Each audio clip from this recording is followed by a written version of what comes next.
দ্বিতীয় খলিফা ছিলেন কেনা হযরত ওমর রাদিয়াল্লাহু তাআলা ইসলামের দ্বিতীয় খলিফা। তিনি কিন্তু অর্ধজাহান শাসন করেছেন, সারা পৃথিবীর অর্ধজাহান শাসন করেছিলেন। সে ওমর বলেছিলেন, ফুরাত নদীর তীরে যদি একটি কুকুরও না খেয়ে মারা যায়, আমি ওমরকে অবশ্যই কাল কিয়ামতের ময়দানে জবাবদিহি করতে হবে।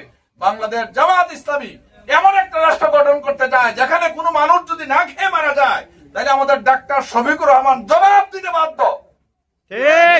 এমন একটি রাষ্ট্র জামাত ইসলামী গঠন করতে চায়। শুধু তাই নয়, আমাদের আমিরে জামাত বলেছে যে 56,000 বর্গ মাইলের বাংলাদেশে, কত হাজার? 56,000 বর্গ মাইলের বাংলাদেশের মধ্যে জামাত ইসলামী এবং ইসলামী ছাত্র শিবিরের নেতা কর্মীদের মধ্যে একজনকে চাঁদাবাদ হিসেবে খুঁজে পাবেন না। পাবেন না, একজনকে পাবেন না যে সে চাঁদাবাজি করছে।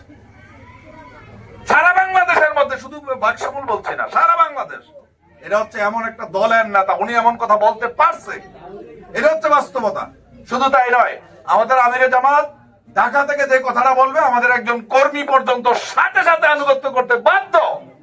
আপনারা একটা উদাহরণ দিয়ে দেই, এনসিবির হাসনাত আব্দুল্লাহর দেবিদ্দার দেশে আমাদের ওখানের ভাইস চেয়ারম্যান, যিনি 4 বছর ধরে আজকে কাজ করতে আছে, আমাদের জেলা সেক্রেটারি, কুমিল্লা উত্তর জেলার জেলা বিশাল নেতা। আমির জামাত বলছে, সাইফুল ইসলাম শহীদ, তুমি হাসনাত আব্দুল্লাহকে দিয়ে দিতে হইব এবারের জন্য, ন্যায় ইনসাফ কায়েমের জন্য। হাসনাত আব্দুল্লাহ আমাদের জোটের সদস্য, সে জোটের এমপি প্রার্থী, তুমি জাগিতে হো, কান্দা কেটে গেছি, কিচ্ছু করার নাই। এই কথা বলার সুযোগ নাই স্যার, আমার আর 2টা দিন সময় দেন, 1 দিন না, 1 ঘন্টা না, 1 মিনিট নয়। এটা হচ্ছে আমাদের জামাত ইসলাম। জামাতের আমিরে জামাত যে কথা বলবে, একজন কর্মী পর্যন্ত এটা শুনতে বাধ্য। সকল জায়গায় আপনি ওভারটেক করবেন, আমাদের পথ থাকবে না। এটা হচ্ছে ইসলাম আমাদেরকে শিক্ষা দেয়।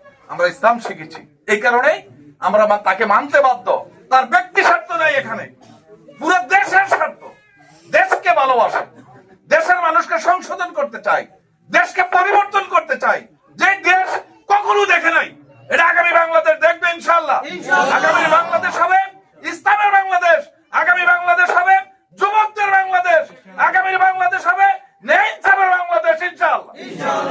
প্রিয় ভাইরা, আসুন এই বাংলাদেশকে গড়ার জন্য বিনয়ে বলবো, আমি আবারও বলছি, আমি কেউ আপনাদের সন্তান, আমি কেউ আপনাদের ভাতিজা, আমি কেউ আপনাদের ভাই, অথবা আপনারা আমাদের ছোট ভাই, আমার ছোট ভাই। বিনয়ে বলতে চাই, আমরা যে কথাগুলো বলছি একটাও বানায় বলছি না। আমির জামাত যে কথাগুলো বলছে, আমরা এই কথাগুলোই বলছি। সারা বাংলাদেশকে একসাথে করবো ইনশাআল্লাহ। আল্লাহ তাআলা আমাদেরকে বোঝার এবং মানার। একবারের জন্য মানুষকে পরীক্ষা করে না। কোন মানুষকে ডাক্তারের কাছে নিলে দেখেন তার রোগটাকে বাইর করার জন্য অনেকগুলো পরীক্ষা দিয়া দেয়, দিয়া সেরে এরপরে সব দিনের বিচার বিশ্লেষণ করে ডাক্তারে কয় এবার ক্যান্সার হয়েছে, কয়নি এটা, অথবা এবার জ্বর হয়েছে, অথবা এবার টিউমার হয়েছে, এটা কয় না। এরকম পরীক্ষা করার লাগে একবার দেন না, অসুবিধা কি? পরীক্ষা করেন না, একটাবার পরীক্ষা করা দরকার আছে নি? একবার পরীক্ষা করেন, যদি না পারি আবার বলবো ভাই আমরা আর সিলিন্ডার আর কোনোদিন আসবো না, যদি না পারি বাংলাদেশকে পরিবর্তন করতে ইনশাআল্লাহ। আল্লাহ তাআলা আমাদেরকে বোঝার এবং মানার একবারের জন্য অনুরোধ রাখেন, এবং এই বাক্সমূলের পরিবর্তনের জন্য, 2 নং বাক্সমূল ইউনিয়নের পরিবর্তনের জন্য, এই পীতাম্বর, কাঞ্চনপুর, মাধবপুর সহ পানার বগুড়ার এই গোটা এলাকার পরিবর্তনের জন্য দাঁড়িপাল্লার পক্ষে বলছে। আমি আমার কথা শেষ করছি। সবাইকে অনেক অনেক ধন্যবাদ। অনেক মনোযোগ সহকারে যুবক ভাইরা আমার কথা শুনেছেন। আরেকটা অনুরোধ করবো, এভাবে আমাদের আমিরে জামাত, যিনি সারা বিশ্বের আইকন এখন, উনি আগামীকাল আসতেছে টাউন হলে, কুমিল্লা টাউন হলে আসতেছে সন্ধ্যা 7টায়। যদি এখানে ব্যর্থ হন, আগামী 31শে জানুয়ারি, এরপরে শনিবারে 10:30 আসবে হলো নিমসার মাঠে। ওটা হচ্ছে আমাদের আসনের এক বিশাল সমাবেশ হবে ইনশাআল্লাহ। ওখানে সব দাওয়াত দিয়ে আমরা, আমাদের গাড়ি যাবে এখান থেকে। যদি এখানে আলামিন সিদ্দিকী সাহেব এটা ব্যবস্থা করবে, অথবা আমাদের ফকিরবাজার থেকে গাড়ি যাবে, আমাদের বাস রিজার্ভ করা আছে ইনশাআল্লাহ।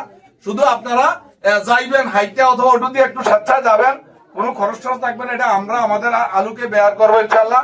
আমাদের আমিরে জামাত কি বলে একটু শুনে আসেন, এই মানুষটা কি বলতে চায় একটু শোনার জন্য তত আহ্বান রেখে, এবং পাশাপাশি আগামী 12 তারিখ পর্যন্ত আরেকটু ঘাটাঘাটি করে আমাদের এই কেন্দ্রের মধ্যে বিপুল পরিমাণ ভোট দিয়ে প্রথম করার জন্য উদাত্ত আহ্বান রাখছি। পাশাপাশি এই যুবকরা যারা এখানে আসছেন, যাদের নাম থাকবে, আমি অনুরোধ করব আপনারা ভোট দিয়ে যাবেন। ভোট দিতে যাবেন না, ভোট দেওয়ার পরে সারাদিন ওখানে থাকবেন।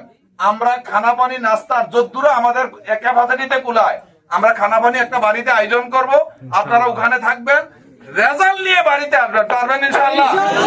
ইনশাআল্লাহ। এই উদাত্ত আহ্বান রেখে সকলকে মোবারকবাদ জানিয়ে 31 তারিখ অথবা 30 তারিখ যে কোনো একটা প্রোগ্রামে অংশগ্রহণ করবেন।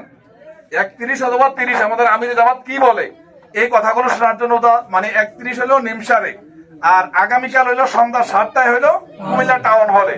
যে কোনো একটাতে অংশগ্রহণ করবেন অথবা দুইটাতে অংশগ্রহণ করবেন।